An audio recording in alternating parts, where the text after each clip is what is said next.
ಇಂದಿನ ಗಾದೆ ಮಾತು: ಹುಟ್ಟುಗುಣ ಸುಟ್ಟರೂ ಹೋಗದು. ಕೆಲವರು ಒಳ್ಳೆಯ ನಡತೆ ಗುಣಗಳನ್ನು ಪಡೆದಿದ್ದರೆ ಮತ್ತೆ ಕೆಲವರು ಕೆಟ್ಟ ನಡತೆಗಳನ್ನು ಬೆಳೆಸಿಕೊಂಡಿರುತ್ತಾರೆ. ಇದಕ್ಕೆ ಅವರ ತಂದೆ ತಾತ ಇವರುಗಳು ಕಾರಣವಿರಬಹುದು. ಕೆಲವು ಗುಣಗಳು ರಕ್ತಗತವಾಗಿ ಬಂದಿರುತ್ತವೆ. ಅವುಗಳನ್ನು ಹೋಗಲಾಡಿಸಲು ಸಾಧ್ಯವಿಲ್ಲ. ಇದಕ್ಕೆ ಉದಾಹರಣೆ, ನಾಯಿ ಬಾಲಕ್ಕೆ ದಬ್ಬೆ ಕಟ್ಟಿದ ಹಾಗೆ ಅದನ್ನು ನೇರ ಮಾಡಲು ಸಾಧ್ಯವಿಲ್ಲ.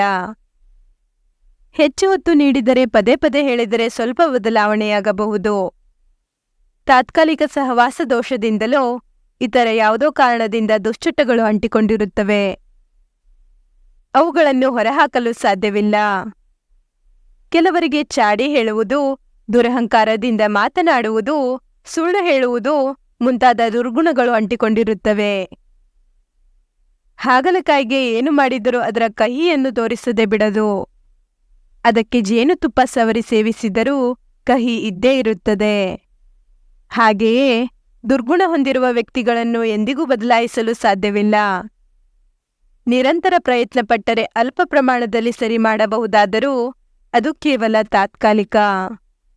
ಹಾಗಾಗಿಯೇ ಹೇಳುವುದು, ಹುಟ್ಟುಗುಣ ಸುಟ್ಟರೂ ಹೋಗದು.